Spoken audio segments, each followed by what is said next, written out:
আসসালামু আলাইকুম, কেমন আছেন সবাই? আশা করি সবাই ভালো আছেন। আমিও আলহামদুলিল্লাহ ভালো আছি। তো আজকে অনেক দিন পরে আপনাদের জন্য ছোট্ট একটা ব্লগ নিয়ে এসেছি।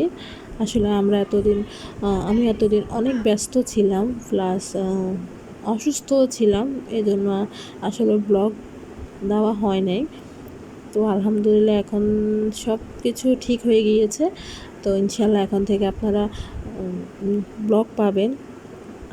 ইনশাল্লাহ আমার সাথেই থাকবেন। তো আমি স্কুল থেকে আমার ছেলেকে নিয়ে বাসায় এসে দেখি আম্মু টুকটাক বাজার করেছে। তো এগুলো ফ্রেশ হয়ে আমি এগুলো গুছিয়ে নিতে বসে গেছি। তো এখানে ছিল হচ্ছে চিপস ছিল, চানাচুর ছিল, আর এনেছিল কলা, ডিম। আর এটা আমাদের মাসিক বাজার না, মাসিক বাজার এখনও করা হয় নাই। খুললে ইনশাল্লাহ আপনাদের সাথে ওইটাও শেয়ার করব। তো এখানে নুডলসের সাথে জগটা ফ্রি ছিল। তো আমি ডিমগুলোকে একটা ঝুড়ির মধ্যে নিয়ে রেখে দিয়েছি। এটা হচ্ছে বুটের ডাল, আর এটা কি ছিল এক্স্যাক্টলি আমার মনে আসছে না। তো এদিকে এগুলো এনেছিল, আর অল্প কিছু সবজি বলতে শুধু এটাই ছিল, বরবটিয়ে ছিল সবজি, আর কোনো সবজি আনা হয় না। আর এগুলো ছিল কাঁচামরিচ, ধনেপাতা, লেবু, টমেটো, তারপর হচ্ছে শসা, এগুলাই। আর কাঁচা বাজারের মধ্যে ছিল হচ্ছে রুই মাছ, আর হচ্ছিল মুরগি। তো এগুলাকে আমরা এখন সুন্দর করে গুছিয়ে ফ্রিজে রেখে দেবো এগুলা। আর মাছ মুরগি তো আম্মু কেটেই নিচ্ছে, তারপরে এগুলো রাখা হবে ফ্রিজে। আম্মু ওগুলা কাটতে বসে গিয়েছে। আসলে আমিও ওগুলা কাটতে পারি, বাট আম্মু বললো কি আমি কেটে দিচ্ছি, তুই ঘরের যে টুকটাক অন্য কাজগুলো ছিল ওগুলো করে ফেল। আমি ওগুলো করছিলাম। তো এদিকে আমি ওগুলো কেটে নিচ্ছে।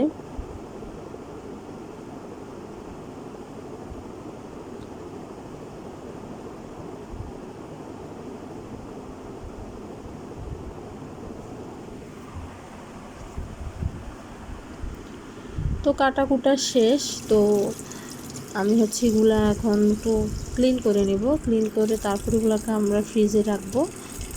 তো মাছগুলোকে ক্লিন করে নিচ্ছি সবগুলো, যেহেতু আমি মাছ রান্না করব না, এই জন্য। তো আমার ছেলের হচ্ছে এদিকে একটু খিদা লেগে গিয়েছিলো, তো ওকে আমি এই যে নুডলসটা দিলাম।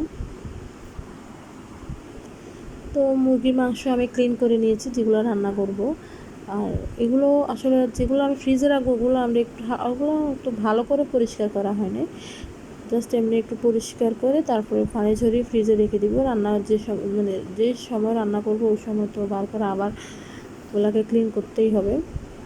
তো এই যেগুলো এখন আমি একটু ভেজে নিব হলুদ আর লবণ দিয়ে।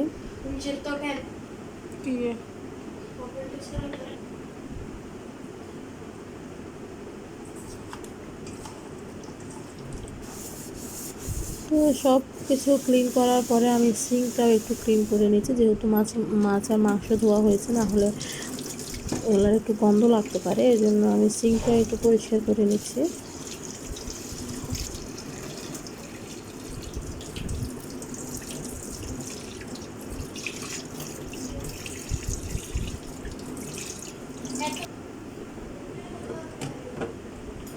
তো এগুলোকে এখন আমি ফ্রিজে রেখে দিব।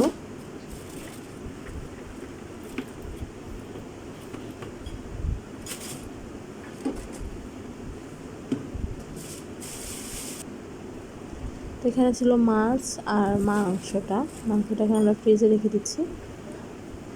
আমাদের ফ্রিজটাও ক্লিন করতে হবে, অনেক বরফ জমে গিয়েছে। তো এদিকে তেল গরম হয়ে গিয়েছে। তো আমি এখন মাংসগুলোকে হালকা ভেজে নেব, একদম কড়া ভাজি করব না, হালকা।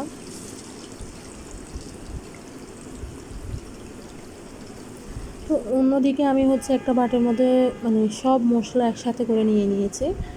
আর আমি এগুলো দেখাই নাই আসলে কী কী নিয়েছি, আসলে মাংস রান্না করতে যা যা লাগে আর কি। তো এদিকে মাংসটা একটু ভাজি হচ্ছে। আর এটা ছিল বাইরের ওয়েদারটা ছিল খুবই গরম, অনেক রোদ ছিল ওই দিন। তো তো এদিকে আম্মু হচ্ছে বাজার করার আগে সকালবেলায় এখানে কিছু রান্নাবান্না করে গিয়েছে, টুকটাক ঢাল ছিল, তারপর হচ্ছে ঢ্যাঁড়স ভাজি ছিল। আর এদিকে আমি হচ্ছে মুরগির মাংস রান্না করছি। আর এটা হচ্ছে একটা আলু, এটাকে আগে একটু সিদ্ধ করে নিয়েছি, তারপর এটাকে এখন মাংসের সাথে আবার একটু হালকা ভেজে নেব।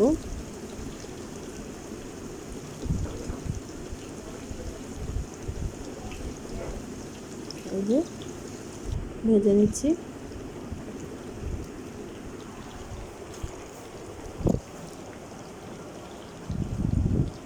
তারপর আমি হচ্ছে মশলা যেগুলো আমি নিয়েছিলাম ওগুলো একসাথে এখন উপর দিয়ে দিয়ে অল্প একটু পানি দিয়ে এটাকে আমি এখন অল্প আছে একটু কষানোর জন্য রেখে দেব।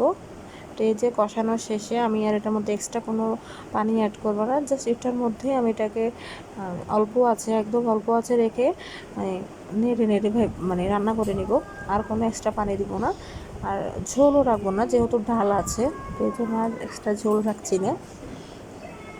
তো রান্নাবান্না শেষে আমি হচ্ছে ঘরটা একটু ঝাঁটু নিয়ে দিচ্ছি। আসলে হ্যাঁ, আমার কথা বলতে একটু কথাটা আপনাদের কাছে একটু অন্যরকম লাগতে পারে, যেহেতু এখনও আমার ঠান্ডা লেগে আছে, তো এই জন্য কথা বলতে একটু নাকে ভাসতে পারে কথা।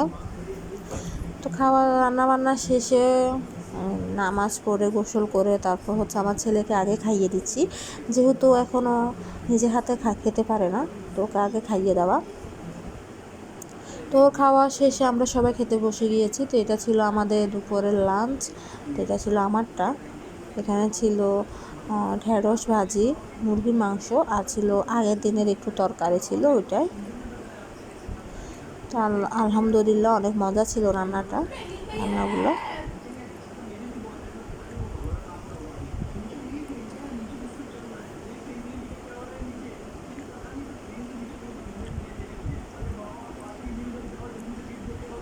তো দুপুরের রান্নায় মানে খাওয়া দাওয়া শেষে একটু রেস্ট করেছিলাম, রেস্ট বলতে একটু ঘুমিয়েছিলাম আমরা।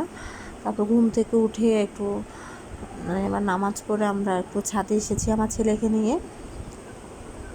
ও একটু ছাদে খেলা করবে, আমি একটু হাঁটবো ছাদে, এই জন্য।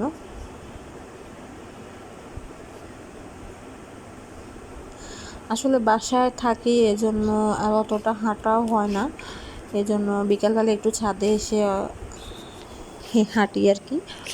এদিকে আমার ছেলেও একটু খেলা করতে পারে।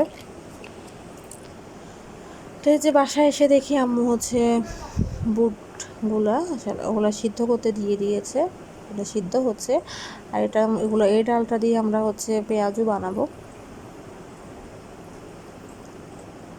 তো এই যে ডাল সিদ্ধ শেষ, এখন এগুলোকে ব্লেন্ড করে হচ্ছে পেঁয়াজু বানাবো। আসলে এটা আমার শ্যুট করতে আমার মনে নেই, আমি যে ব্লগ বানাচ্ছি আসলে আমার একদমই মনে ছিল না, এই জন্য এগুলো দেখানো মানে হয় নাই, শ্যুট করতে পারি নাই।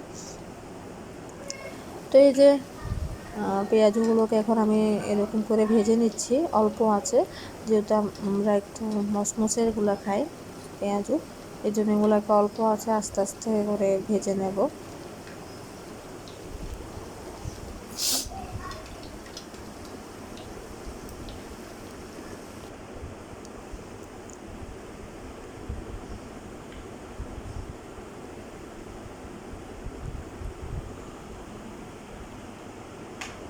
তো ভাজা শেষ, আমরা এখন বিকালে নাস্তা করছি। এই যে আমরা সবাই নিচে বসে নাস্তা করছি, ফ্লোরে বসে। তো আজকের ব্লগটা এই পর্যন্তই, আশা করি আপনাদের ভালো লাগবে। আল্লাহ হাফেজ।